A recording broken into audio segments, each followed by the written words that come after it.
Welcome to the Igniting the CEO Within podcast, where we interview successful, high level professionals to discover lessons they've learned throughout their career that can help ignite that CEO within you. I'm Mark McFatridge, and I'll be your host for the next 15 minutes or so.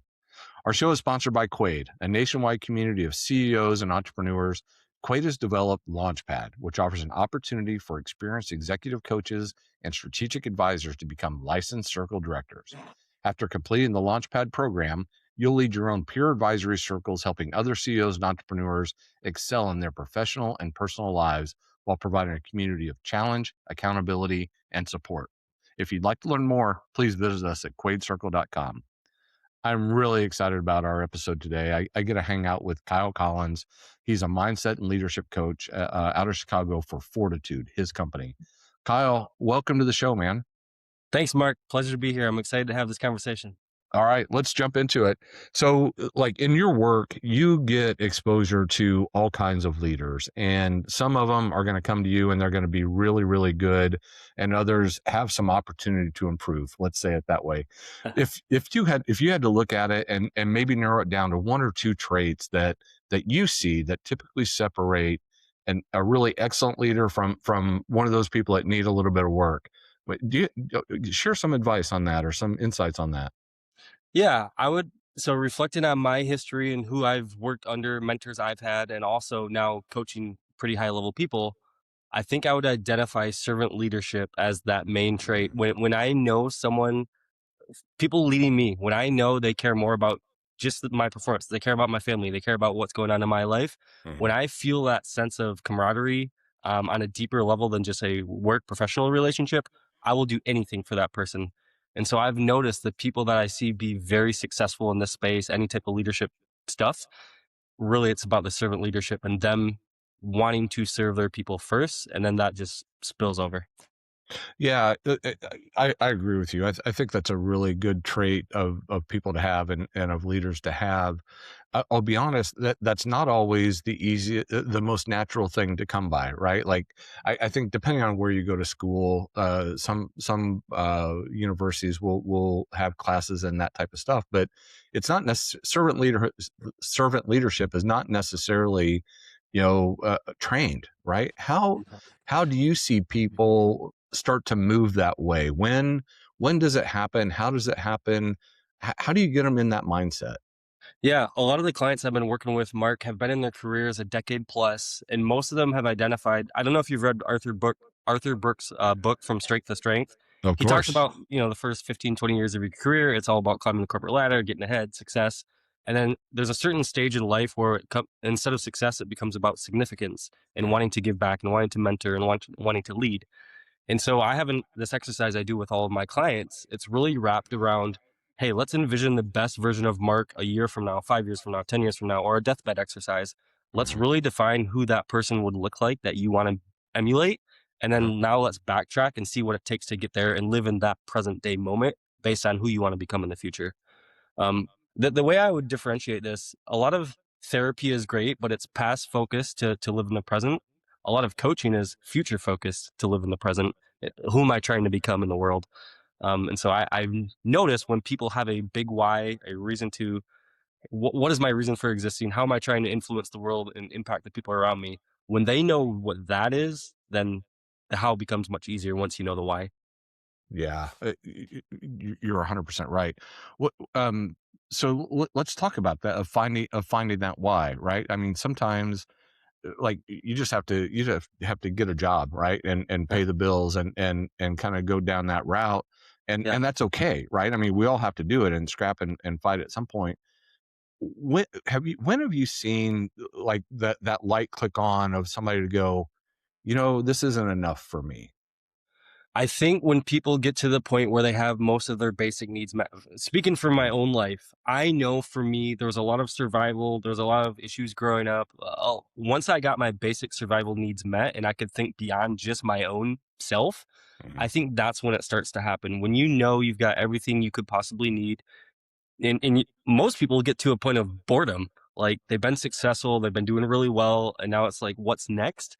When people reach that point of, I'm bored, I know there's more for me, I know I have Mhm. more potential to fulfill. When people reach that threshold and are ready for what's next, I think that's when the crossover happens and when people start to engage in a higher level functioning of how can I serve at a higher capacity.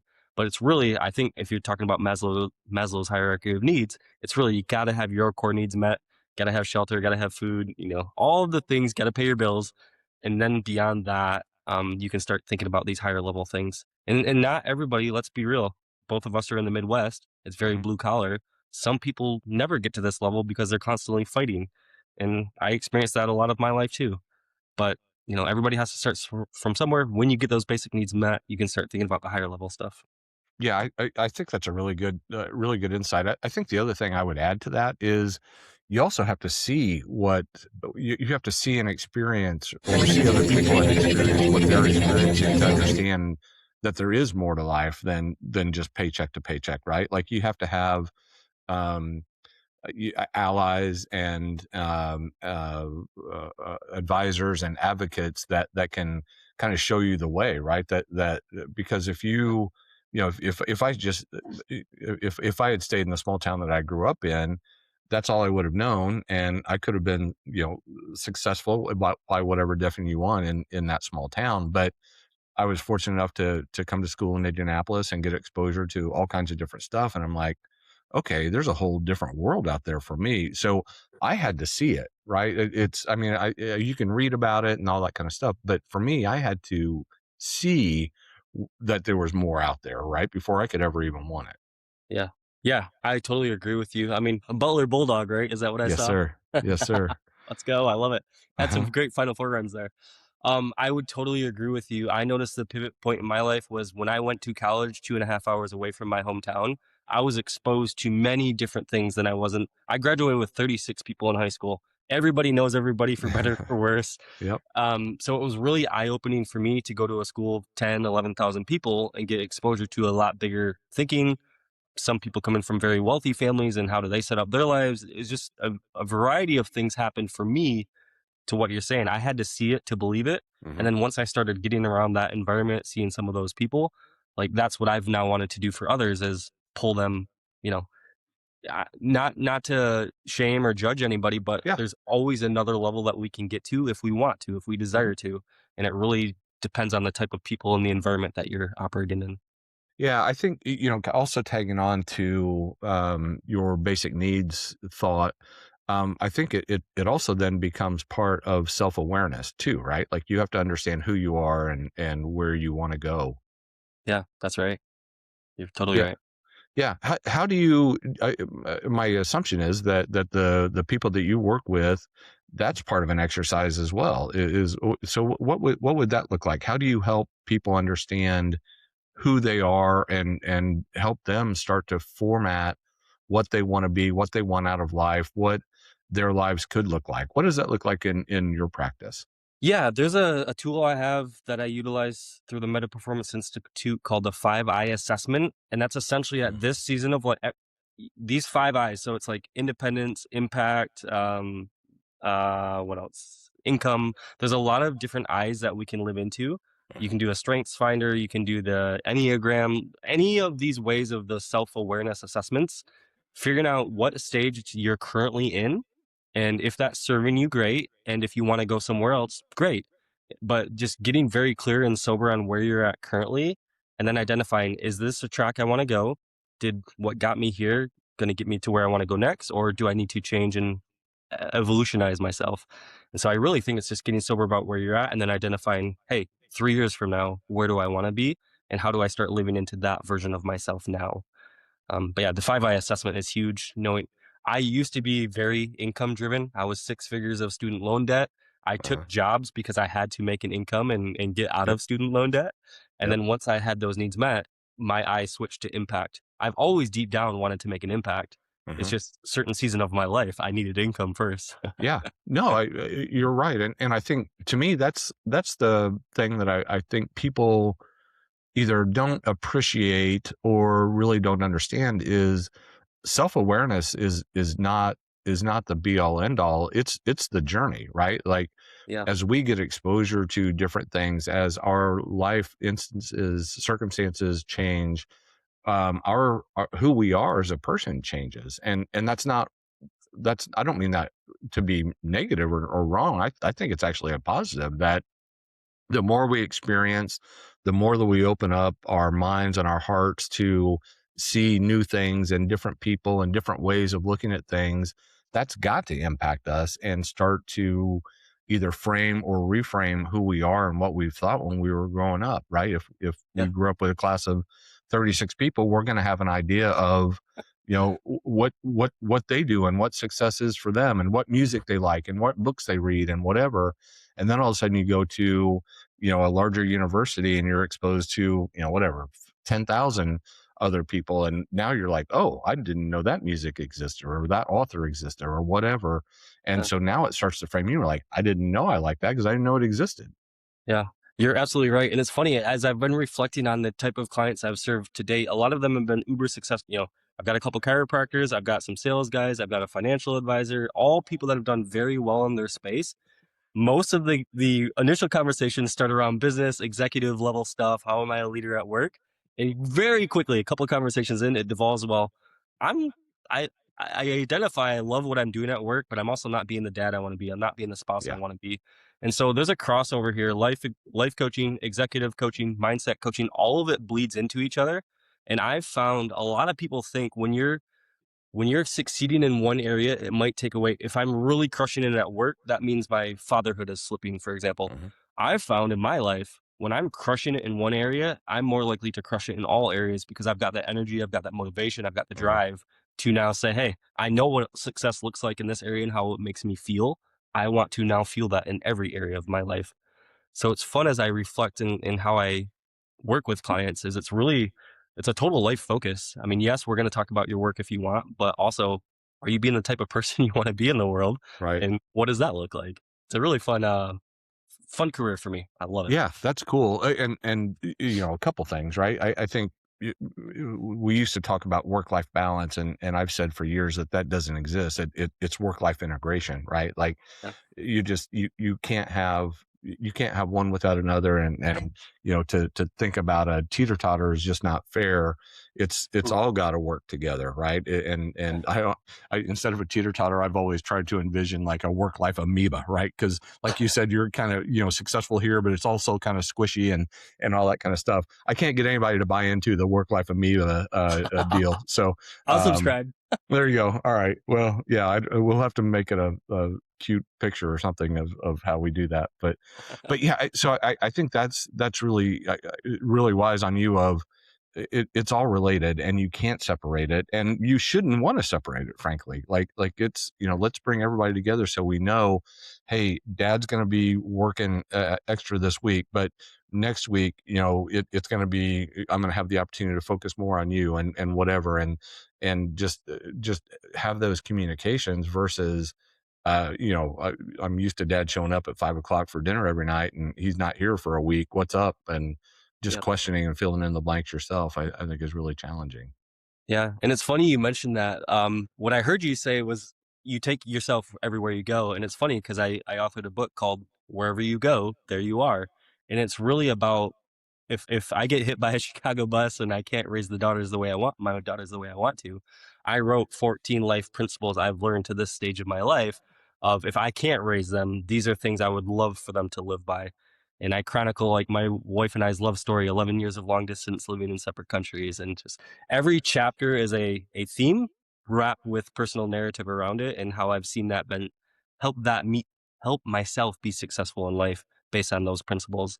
And so really what I heard you say is wherever you go, you take yourself with you. So Mhm. if you're crushing it at home, great. Then let's make that translate to work or vice versa. Um, totally agree with you there. Yeah, no, and I think the other piece of that for me is I use the phrase unapologetically authentic a lot, Mm, and for me that's a requirement, right? Is I am who I am, whether I'm in a boardroom, on a conference call with my kids, with my granddaughter.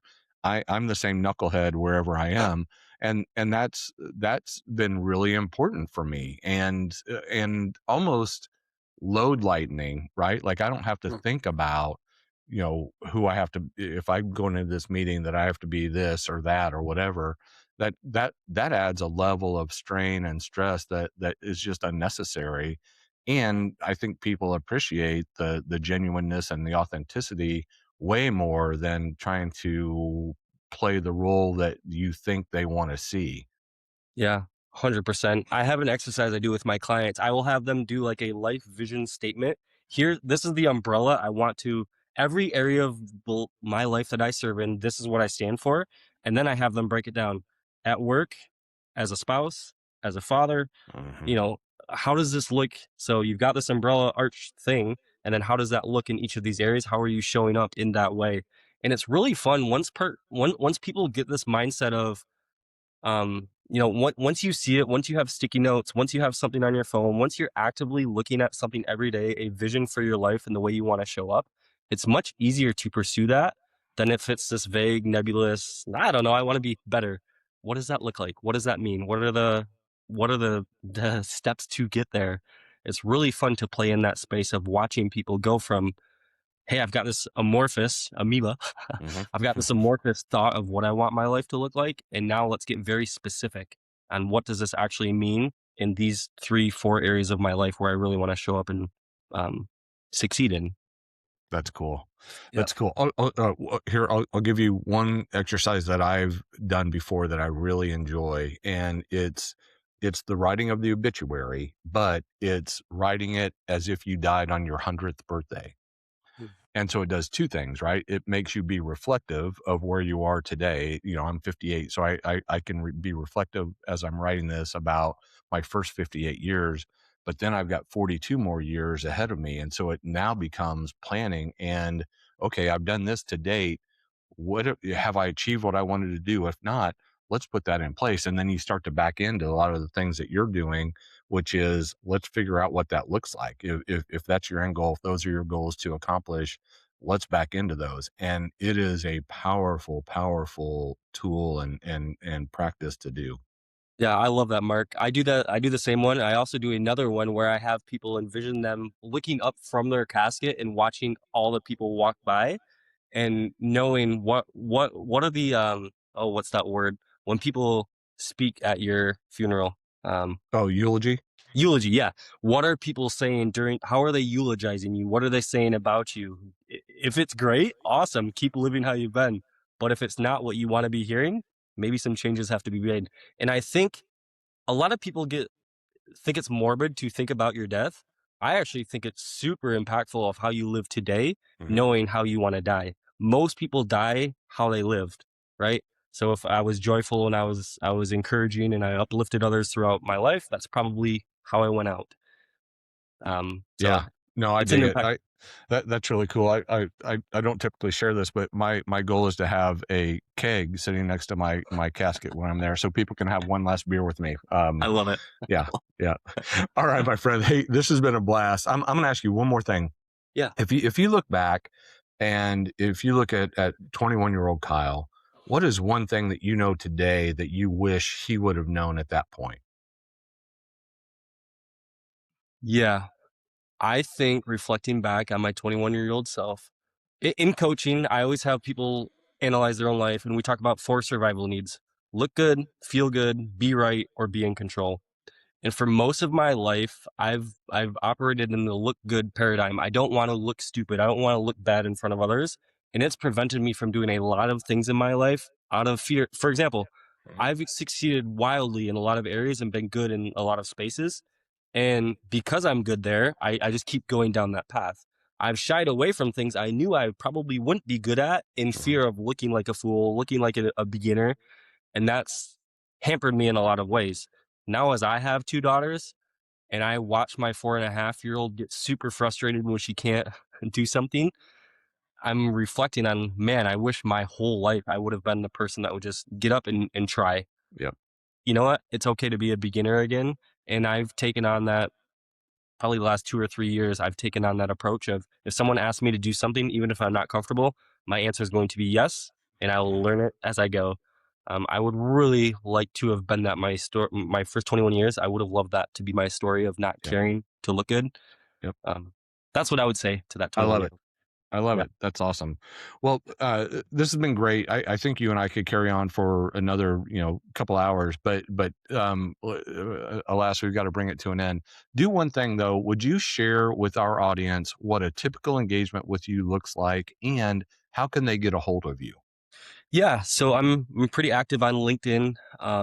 Kyle Collins. I can send you my profile if you want to put it in the show notes. Yep. But I think what it looks like, most people will have an introductory call. I want to learn more about them, what they're up to in the world, find out if we're a mutual fit or not. And then if it makes sense, we can have conversation about what it would look like to work together. But I always offer a 45-minute introductory conversation just to get to know each other and see if we're a good fit. That's the next step. Awesome. Awesome. Yeah. Thanks for sharing. Kyle, thanks for joining me and sharing your wisdom with our audience. It's been a blast. Thank you, Mark. This has been an honor to serve here. Awesome. All right, y'all. We figured out again. We found another leader who's had some amazing insights. Really thankful for Kyle joining us. As we wrap up, I want to remind you that Igniting the CEO Within is sponsored by Quaid, a nationwide community of CEOs and entrepreneurs. Quaid has created Launchpad, which provides an opportunity for experienced executive coaches and strategic advisors to become licensed circle directors and significantly impact the lives of CEOs and entrepreneurs. To find out more, visit quaidcircle.com. Until next time, keep igniting that CEO within you. I'm Mark McFatridge. Thanks for listening.